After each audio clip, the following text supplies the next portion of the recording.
Welcome to Nightbound Whispers. Don't forget to like, subscribe, and comment.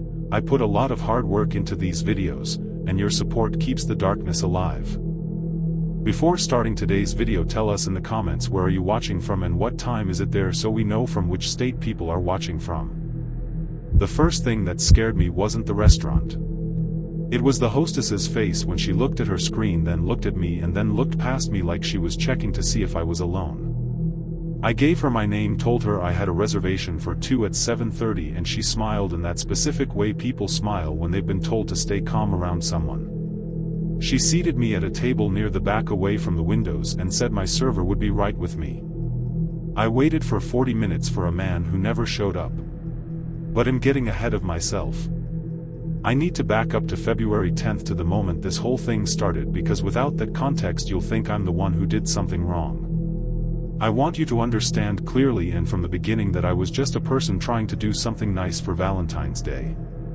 Her name was Dana. Dana Kressler. We'd been together for 14 months, which sounds specific because it was she used to track the month-iversaries as she called them, and I stopped finding it annoying somewhere around month 9 and started finding it sweet. I was 29 years old, working as a structural engineer for a mid-size firm in Charlotte, North Carolina, and I had an apartment on Moorhead Street that I paid too much for and furnished too little. Dana had her own place in Noda, the arts district, a 15-minute drive. We spent 4 or 5 nights a week together. Comfortable. Warm. The kind of relationship where you stop dreading holidays and start looking forward to them. ID made the reservation at a restaurant called Crestwood on Providence in late January. It was the kind of place you needed 6 weeks of lead time for Valentine's Day weekend. White tablecloths, a prix-fixe menu for the holiday, a sommelier who took his job extremely seriously.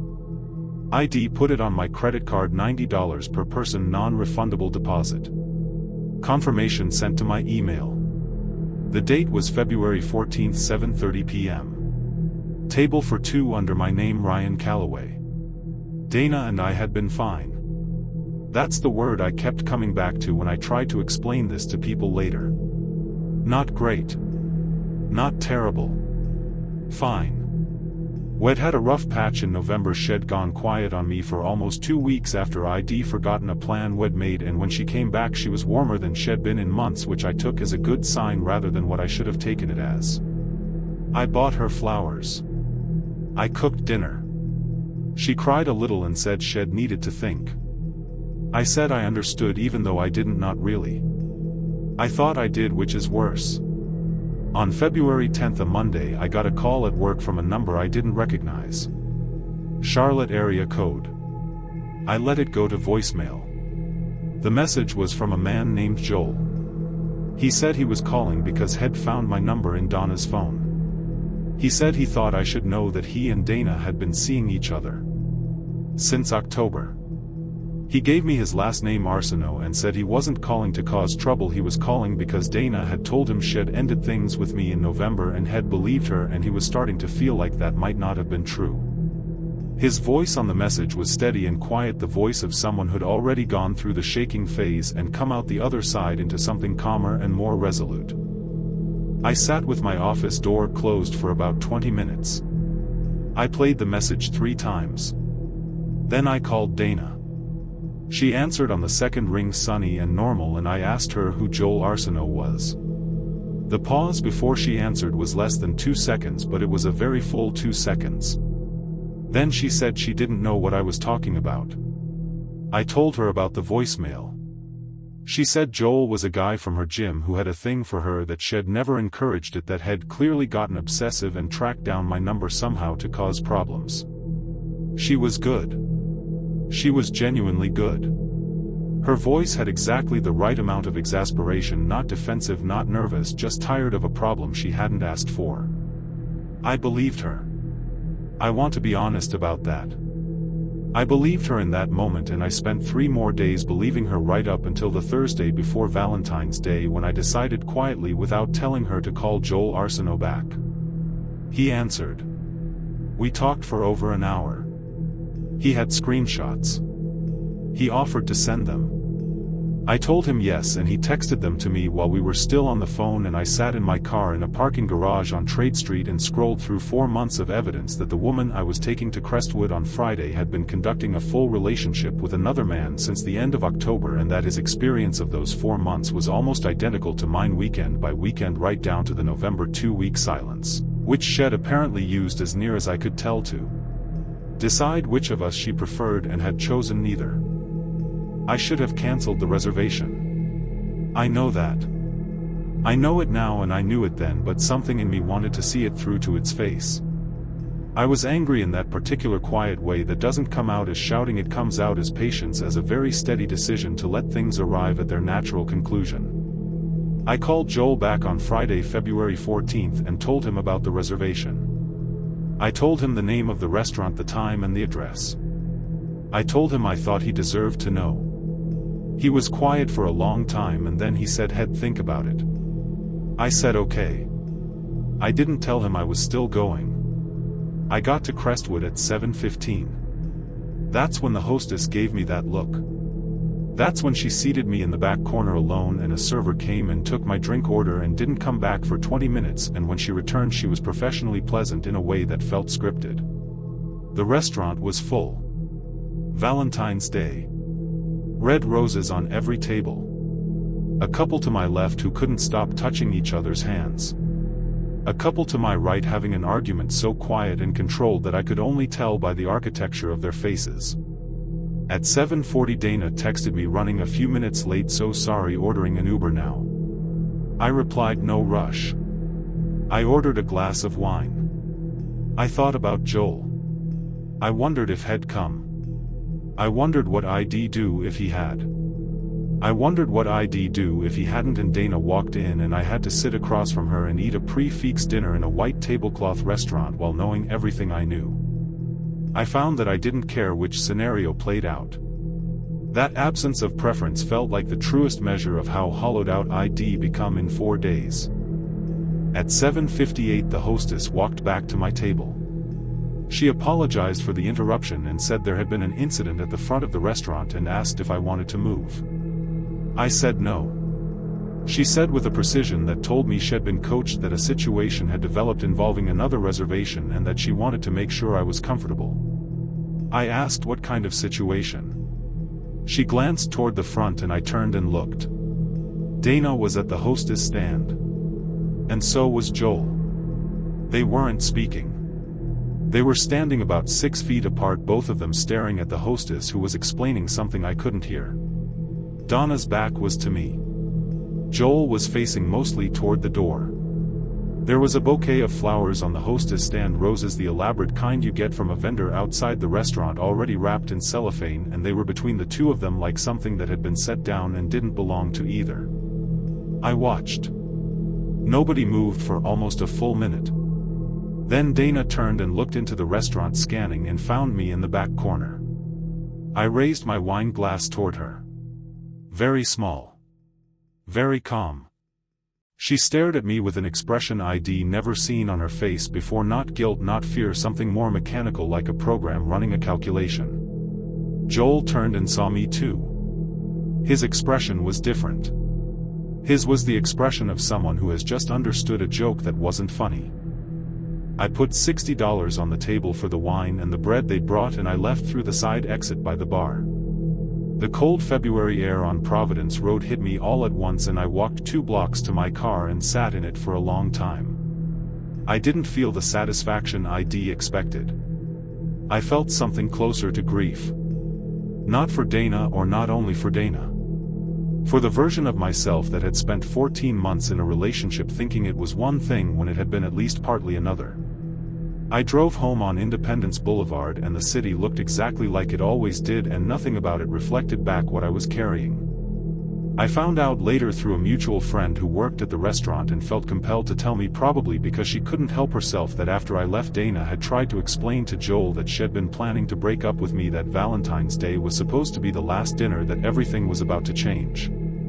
Joel had apparently listened to this explanation and then picked up the flowers from the hostess stand and walked out the front door with them. The hostess, to her credit, had offered them both their deposits back. Neither of them had a reservation.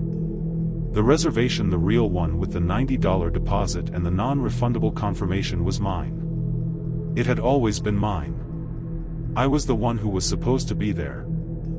In the weeks after, Dana tried to call me twice. I didn't answer.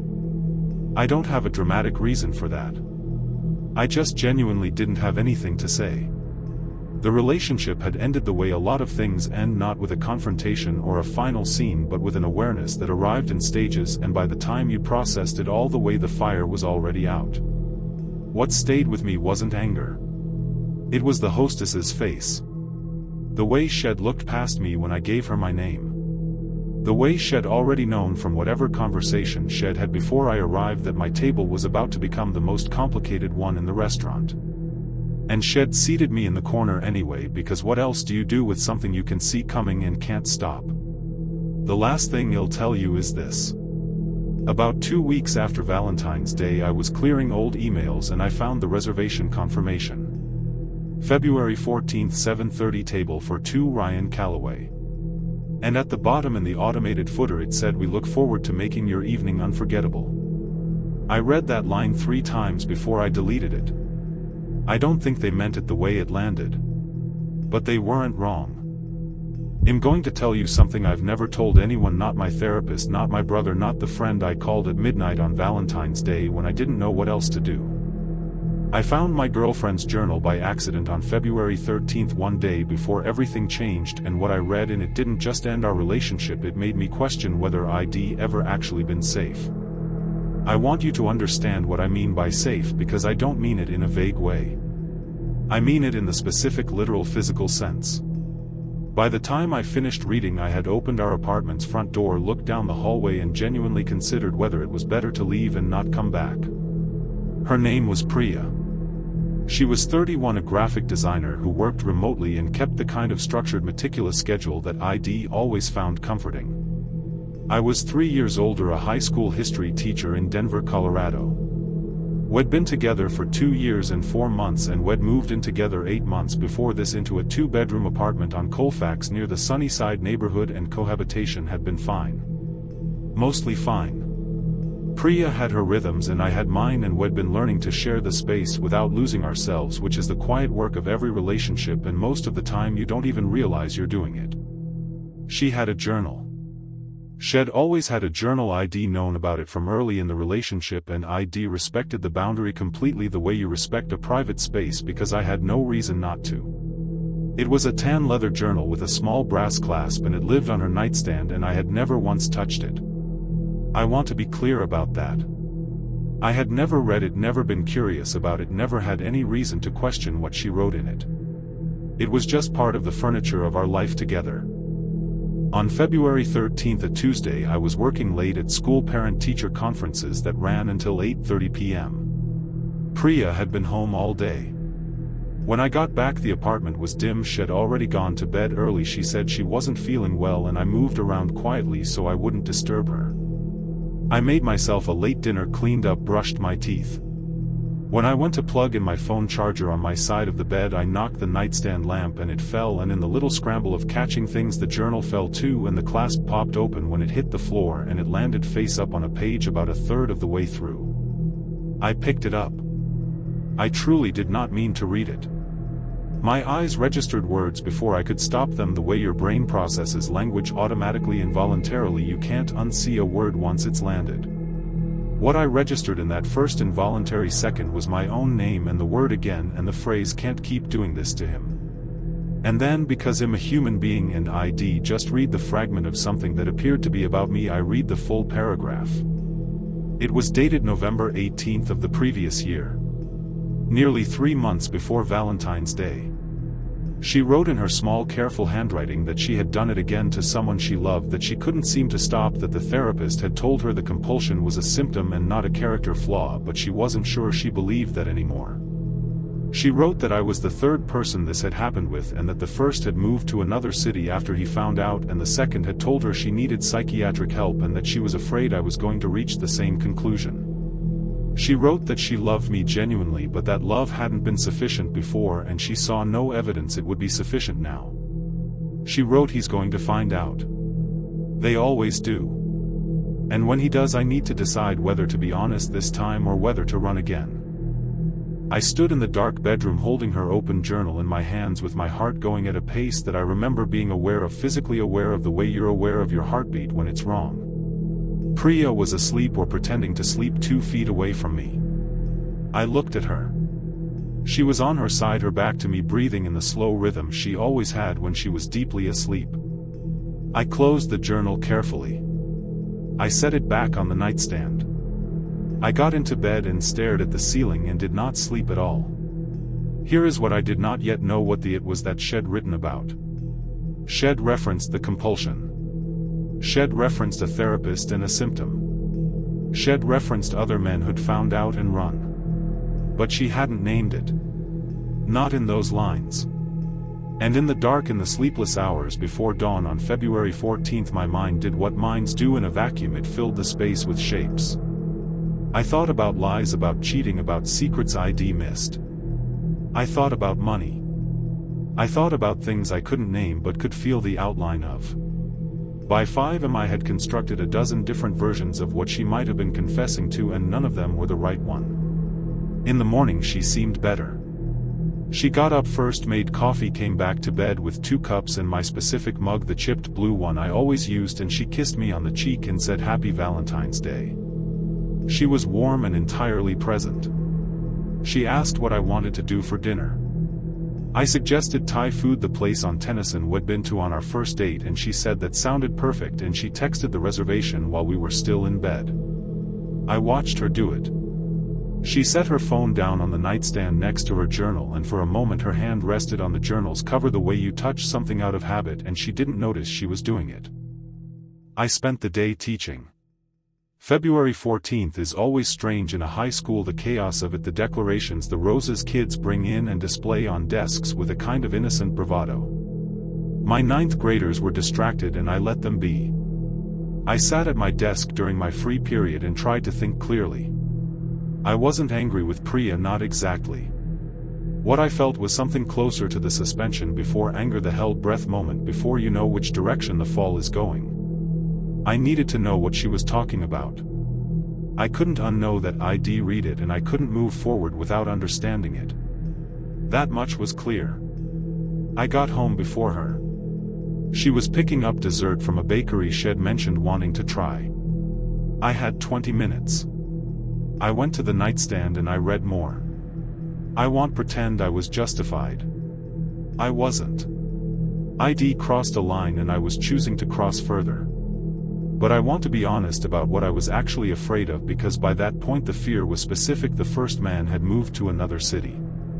The second had told her she needed psychiatric help.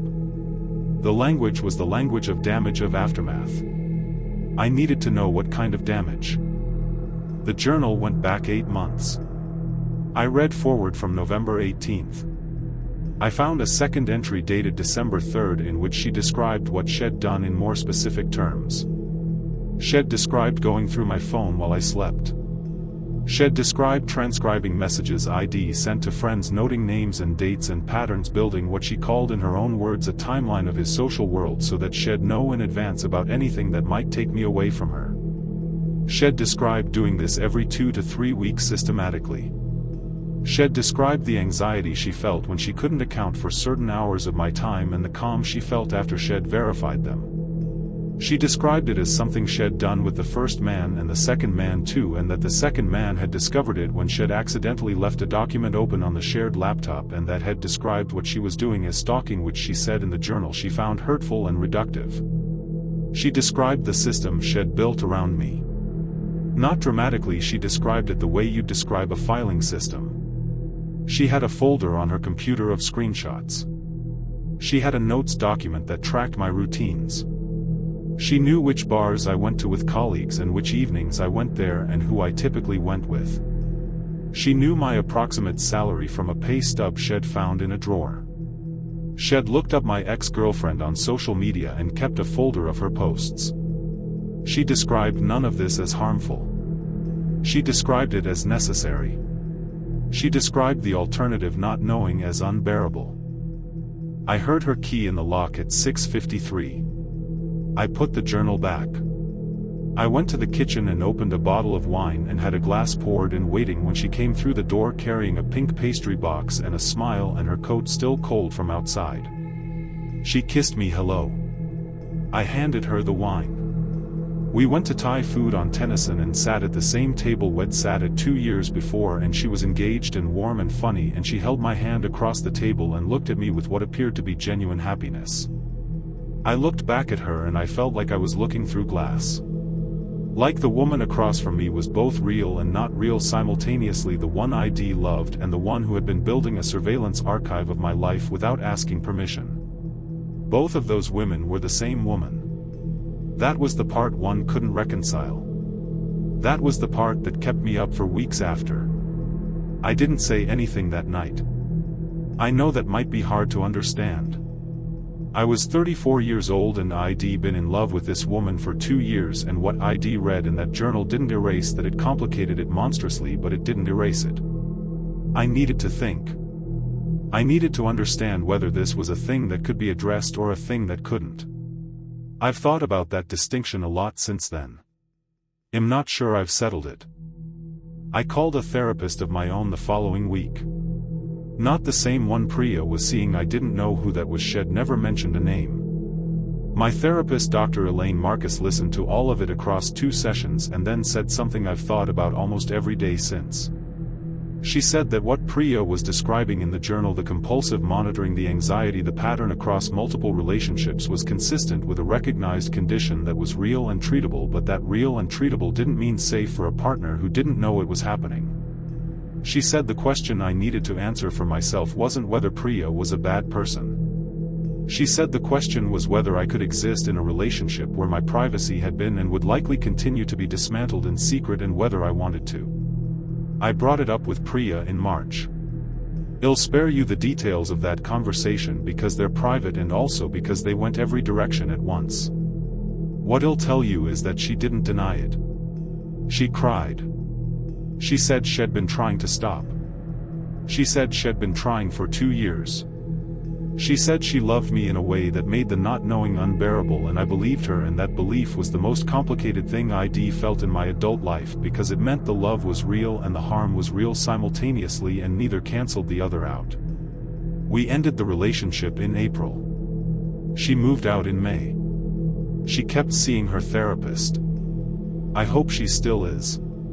I don't have a clean ending to give you because there wasn't one.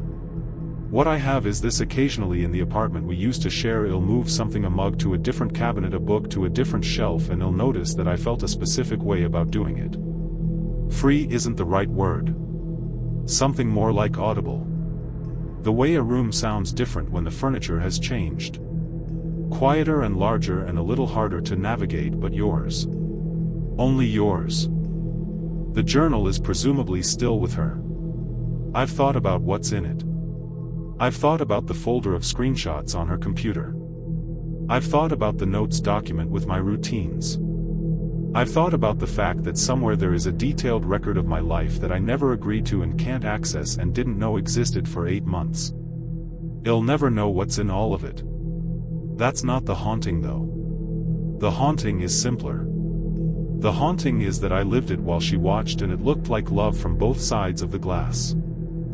My husband died on a Tuesday in September, and by February I was supposed to be learning how to live again, or that's what the grief counselor said in the careful clinical language they use when they don't want to promise anything. What she actually said was that I should try something new for Valentine's Day, something that wasn't about absence. I took her advice. I booked a hotel room for myself, a solo Valentine's night at a nice hotel in downtown Nashville, Tennessee, the Kimpton Airtson on Broadway, $260 for the night, and I packed a small bag and drove myself there on the evening of February 14th, telling myself it was brave and telling myself it was progress and telling myself my husband, whose name was Greg, would have wanted me to get out of that house and do something. All of that was true. What was also true was that Greg had already been to that hotel. And he hadn't been alone.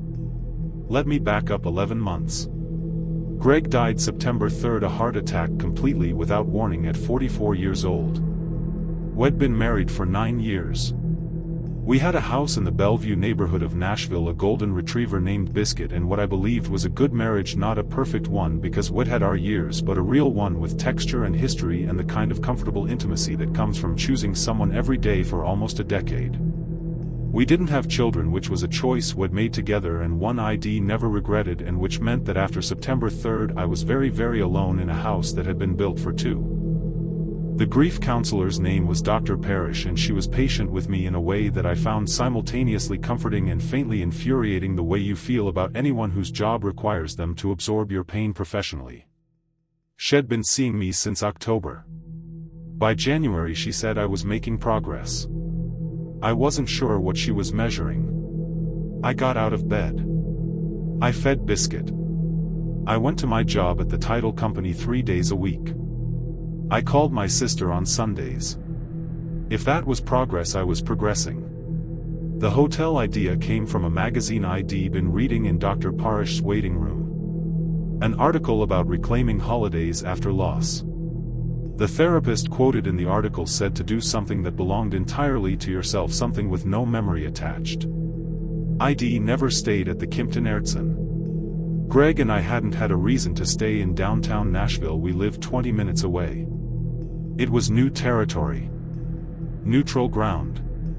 I booked it in late January. I checked in at 4 p.m. on February 14th, a Friday. The lobby was warm and had that specific hotels smell, the heavy clean fragrance they pump through the HVAC, which I've always found either luxurious or oppressive depending on my mood.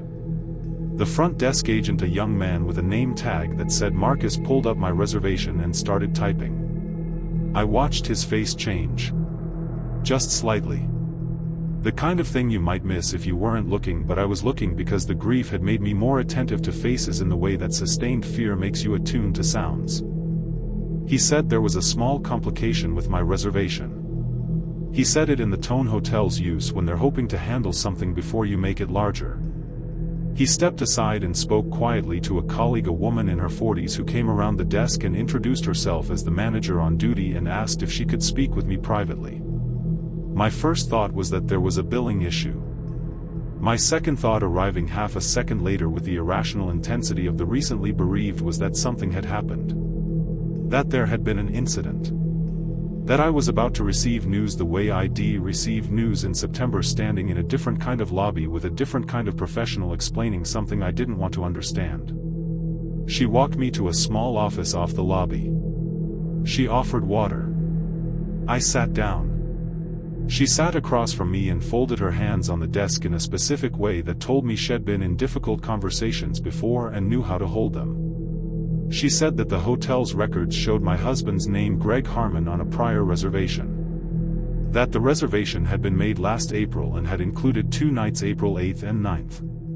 She said she was only bringing this to my attention because the reservation had been made under his name and paid with a credit card in his name, and that card had come up in the system when I'd used it at check-in. She said she wanted to be transparent in case it caused me distress to learn this through another means, say through a statement or a record. I told her head died in September. She said she was so sorry. She said she'd suspected as much when the name came up as deceased in the payment system. She said she wanted to offer me a full refund, and of course I was under no obligation to stay, and if I'd like to take time, she completely understood.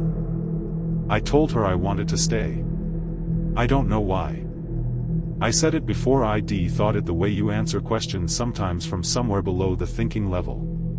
She nodded and walked me back to the desk, and Marcus gave me my key card, and I went up to my room on the 8th floor and stood at the window looking at the Cumberland River and the Shelby Street Bridge and the last of the February light going orange over the west side, and I thought April 8th and 9th. Had come to this hotel in April and he hadn't told me. We had a joint credit card.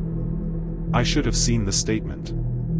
I thought about the statements and I realized I hadn't been looking at them carefully. Greg handled the finances, had always handled the finances, and after he died I'd set up autopay and mostly avoided the statements because they still came addressed to him and I found them hard to open. I sat on the edge of the bed in the Kimpton hotel room and opened my phone and logged into the bank account and found the April statement. The charge was there. Kimpton April 8th, $289 per night, 2 nights, $578 total. Plus room service. I could see the itemized charges on the PDF: cheeseburger, salmon dish, 2 glasses of wine, chocolate lava cake. I stared at the chocolate lava cake. It was such a specific small detail. Greg never ordered chocolate lava cake for himself. Had always said it was too rich. When we'd order dessert at restaurants, he'd get the sorbet. I scrolled back through previous months looking for other charges I'd missed. February, the year before, I found another Kimpton charge. Not the Ayrton. A different Kimpton in Atlanta. Greg had been at a work conference in Atlanta in February. I remembered him going. I had not gone with him. The conference was real. I'd seen his agenda, had texted me from it, had called me both nights. The charge was $245 per night for 2 nights. Room service again. I sat in that hotel room for a very long time. Biscuit was at home with the neighbor who watched him when I was out. I'd told my sister I was having a quiet solo night, and Shed said that sounded healthy.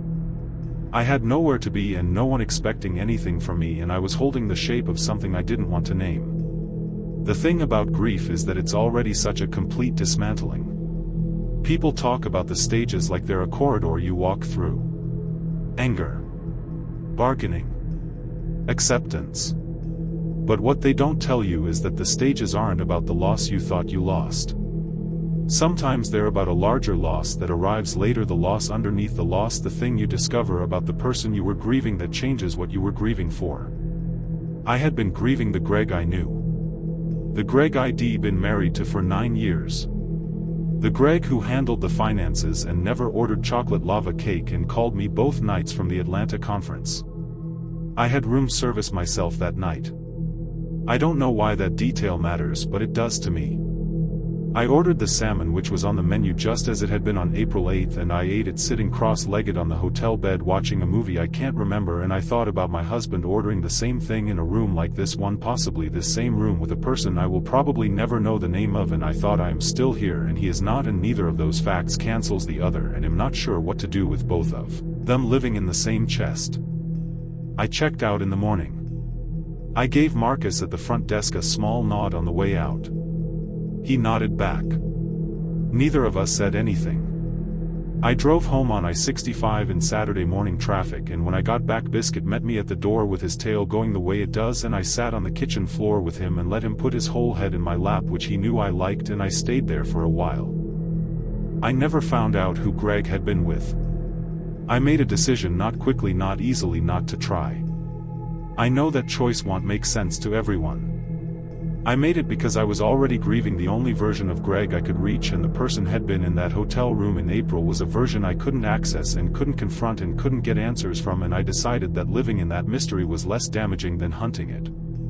I might be wrong. Some days I feel certain I'm wrong. What I will tell you, the detail that sits with me specifically is this: the manager had my full name and contact information from the reservation. She could have said nothing. She could have checked me and let me have my night, let the charge process, let me go home. She chose to tell me.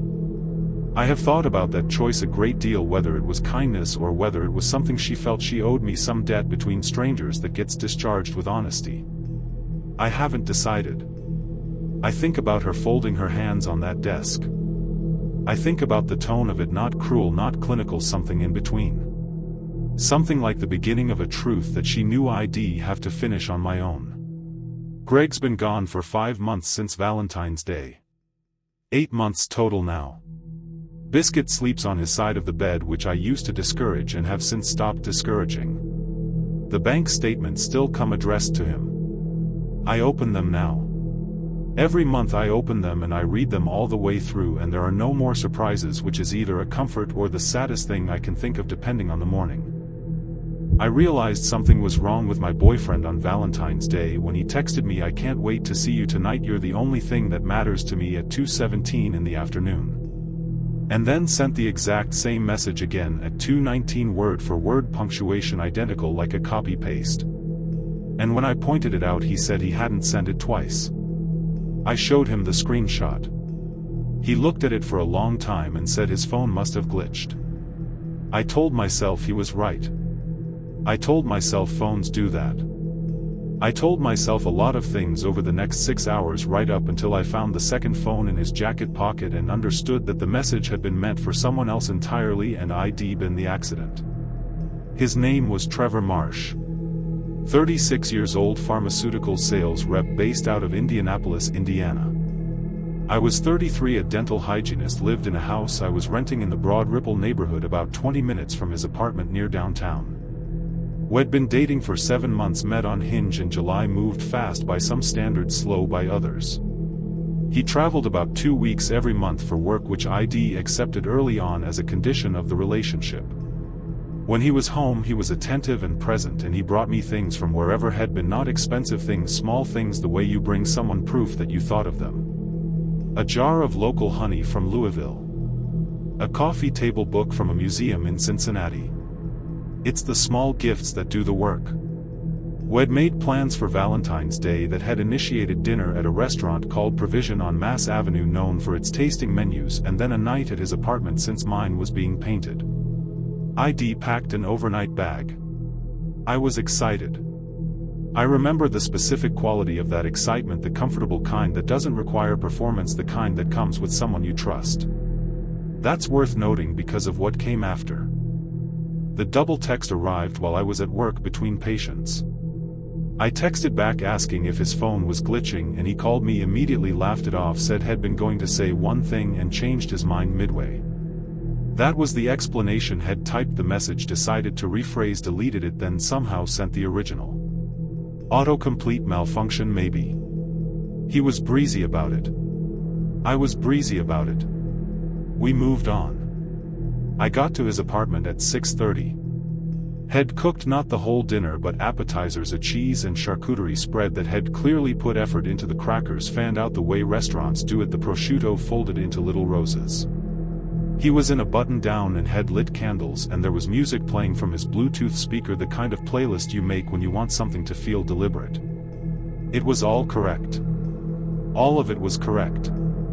Which in retrospect is one of the things that should have told me something, because Trevor was warm and genuine but not particularly elaborate, and that night had an elaborateness to it that read slightly like overcorrection. We had wine and talked, and it was a good evening right up until 8 o'clock, when he excused himself to use the bathroom. His jacket was hanging on the back of his kitchen chair where Head draped it when he came in. His phone was on the kitchen counter, his main phone, the iPhone with the cracked bottom corner that had been meaning to replace since November. I wasn't snooping. I want to be clear about that. I was refilling my wine glass and his phone lit up with a notification, and I saw the name on the screen before I could decide not to. The name was Aubrey, and the preview showed the first line of a message. Hey, did you decide whether you're coming by after? I looked at the bathroom door. Closed. Water running. I put my wine glass down. I stood there with the specific stillness of someone who has just read something that is reorganizing their understanding of the last 7 months. His phone locked before I could see any more. I went back to my seat and picked up my own phone, and I stared at it without actually seeing it. He came back from the bathroom, poured himself more wine, sat down across from me. He was relaxed. Comfortable.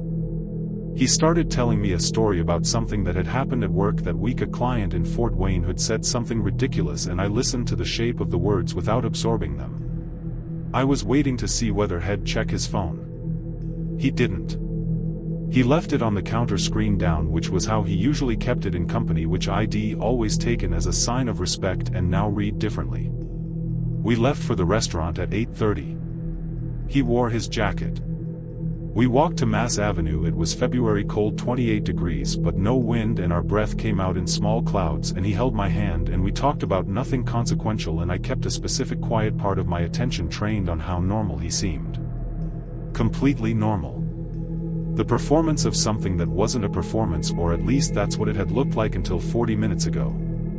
Dinner was long and good. 4 courses. He was attentive in the way he always was, asked questions and actually listened to the answers, touched my hand across the table. At one point he went to the restroom and was gone for 9 minutes, which I timed without meaning to, and when he came back his expression was the same as when He'd left. Back at his apartment he hung his jacket on the same kitchen chair. His phone was still on the counter. We watched part of a movie and went to bed. At 2 in the morning I was awake the way you're awake sometimes in a strange bed suddenly and completely. Trevor was asleep. I lay still for a while. Then in the way of someone making a decision they've already made before they've consciously arrived at it, I got up. I went to the kitchen. His jacket was on the chair. I reached into the inside pocket because that was where he usually kept his phone, and my hand found not the iPhone with the cracked corner but a different phone. Smaller. An older Samsung model. I took it out. It wasn't locked. The screen lit up and I saw a text thread open at the top. Aubrey, the same Aubrey, and the most recent message sent while we'd been at dinner read. Sorry, can't tonight, stuck at work, dinner tomorrow. And Shed replied. Ugh, okay. Valentines is a dumb holiday anyway.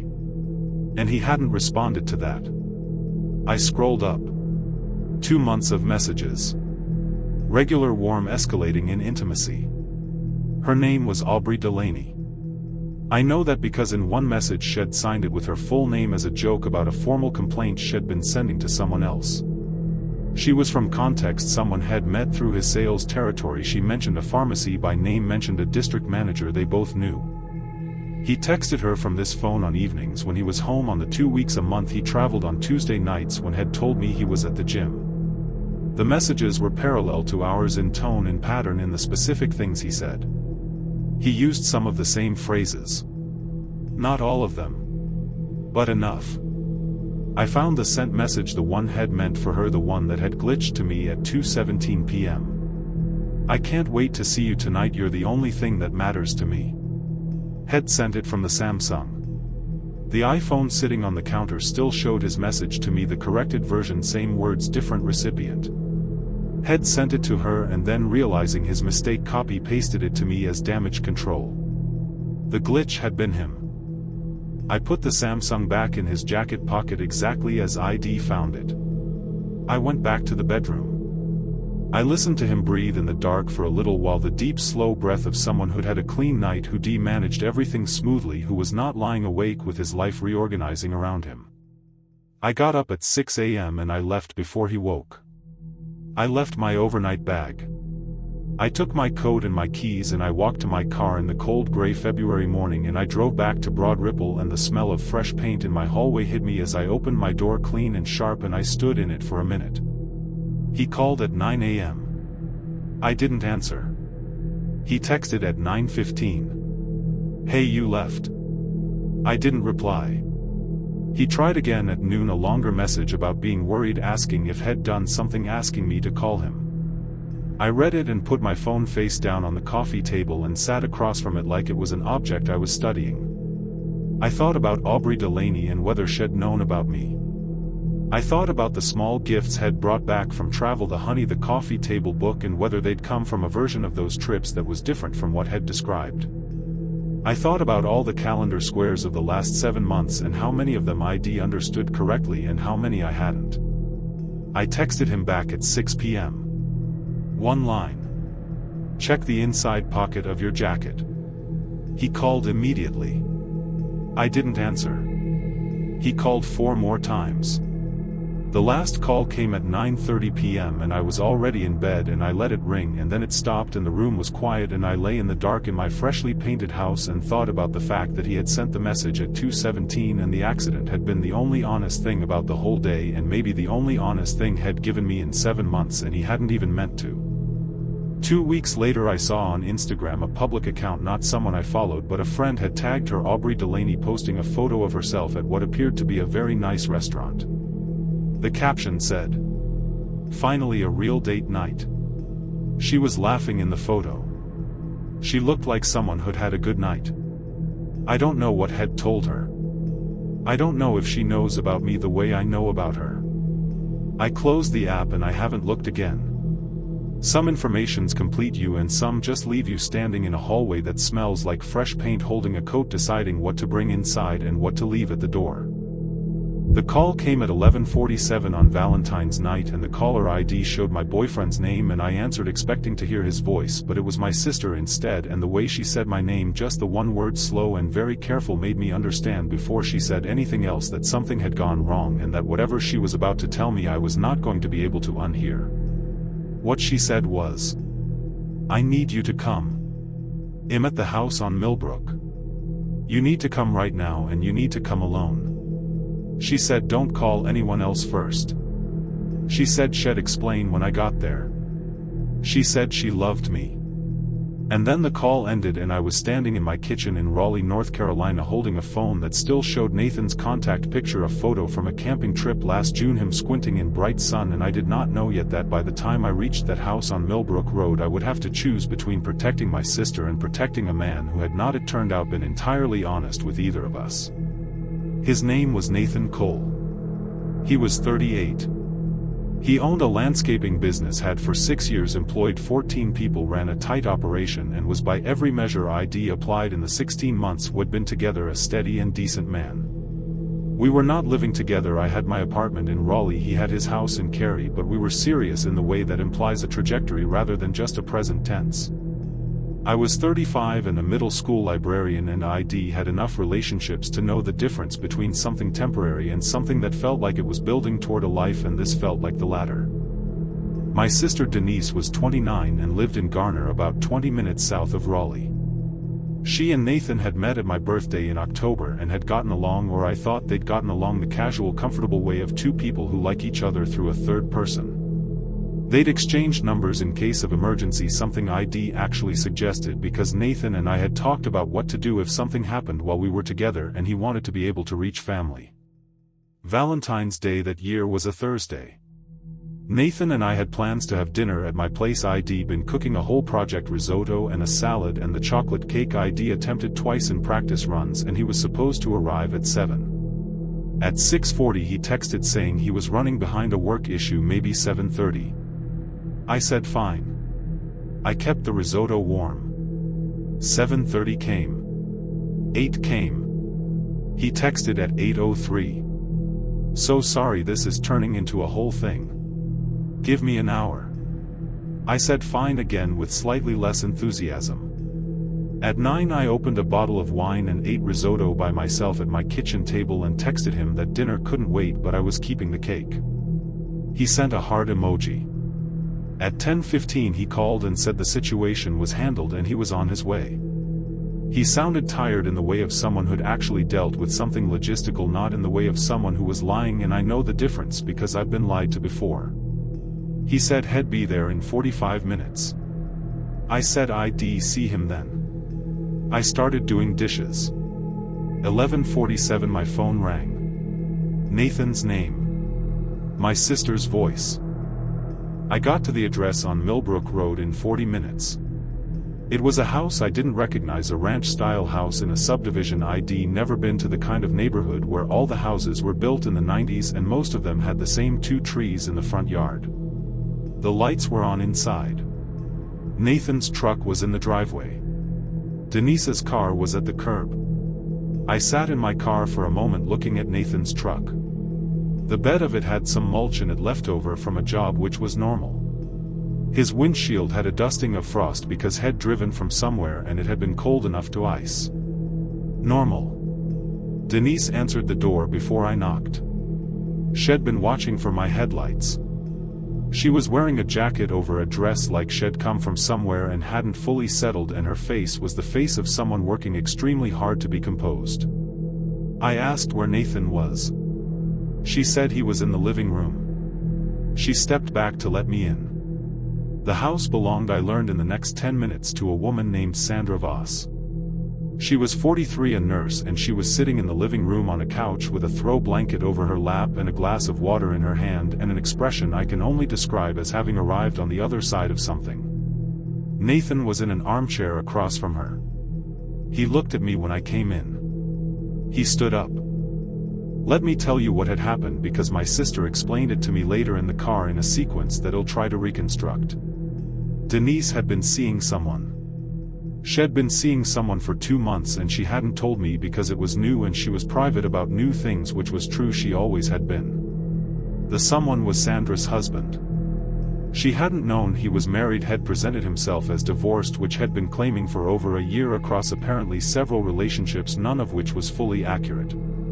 Denise had found out that evening when Sandra had called her. Sandra had found Denise's number in her husband's phone. Sandra had also found Nathan's number in her husband's phone. Not as a personal contact, as a business contact. Nathan Cole Landscaping. Because Sandra's husband had apparently hired Nathan's company to redo the backyard of the house on Millbrook Road as a gift for Sandra, a Valentine's Day surprise, which explained why Nathan had been there that evening late finishing a job that had run long, and which also explained the work delay texts, which had been completely real. Nathan had not been lying to me. Had been here finishing a landscaping job. The work thing had been a genuine work thing. Had been sweeping the last of the mulch from the patio when Sandra's husband had come home and found his wife on the phone in tears, and had apparently said something to Nathan in passing, something about a problem, something about a misunderstanding, and Nathan, who was intuitive and decent, had stayed. Had made Sandra a glass of water. Had gotten the full story of what the husband had done in pieces, the network of women, the false divorce story, the layered deception. Had called Denise from his own phone because Denise's number was in his phone from when ID shared it, and had done it because he thought someone should be with her tonight. Denise had arrived at the house on Millbrook about 40 minutes before I got there. She and Sandra had been in the same room for 40 minutes before I walked in, which was long enough for two women who'd been deceived by the same man to move from shock into something harder-edged and more purposeful. When I walked in, the conversation had apparently reached a stage of practical planning. What Sandra knew, what Denise knew, what could be documented, what the options were. Nathan drove me home that night. We sat in his truck in front of my apartment building, and he told me the whole evening in the careful sequential way he told stories. He said he was sorry Valentines was ruined. I said it wasn't ruined, or not by him. He said he kept thinking about how my sister was doing. I said she'd be okay. He said he hoped so. We sat there for a while, and the truck's heater ran and the frost built back up on the windshield, slowly coming in from the edges like lace. The thing I couldn't shake in the days after, the detail that stayed with me rather than the parts that resolved, was the timing. The complete arbitrariness of it. Denise's relationship and mine had been running parallel for 2 months in which she'd been deceived by a man who happened to have paid my boyfriend to landscape his yard, and the whole structure only revealed itself in one evening because a wife had found a phone number and called it, and because Nathan had been the kind of person who stays. Any single variable shifted and the geography of that night collapses. If Nathan had finished the job on time and come straight to me, Sandra would have called Denise alone. If Sandra's husband had come home an hour later, Nathan would have been gone. If Denise had told me about the relationship, maybe the call would have landed differently. Everything that happened depended on everything else. I've thought about that a lot since, how close things are to not happening. How much of what we call our lives is just timing, just the specific hour in which one thing crosses another. Denise is all right. She was angry, and then she was sad, and then she was pragmatic, which is her sequence for most things. Sandra filed for divorce in March. I don't know what happened after that. I don't know if I want to. Nathan replaced the chocolate cake ID kept warm all night. He showed up 2 Saturdays later with one he'd bought from a bakery on Hillsborough Street, which he presented with a formality that was self-conscious and endearing, and I accepted it the same way. We ate it at my kitchen table, and I thought about Millbrook Road and Sandra's water glass and Denise's face in the doorway, and how the whole evening had started as a ruined dinner and ended as something I couldn't quite categorize, not a disaster, not a rescue, just a night that had shown me what kind of person I was with, clearly and without ceremony. That doesn't usually happen. Usually it's slower. Usually you have to piece it together over months. Sometimes the world just puts it right in front of you in a lit house in a subdivision you'd never been to, and all you have to do is walk in. That was tonight's Whisper from the Shadows. Subscribe to Nightbound Whispers. And remember, the night is never truly silent.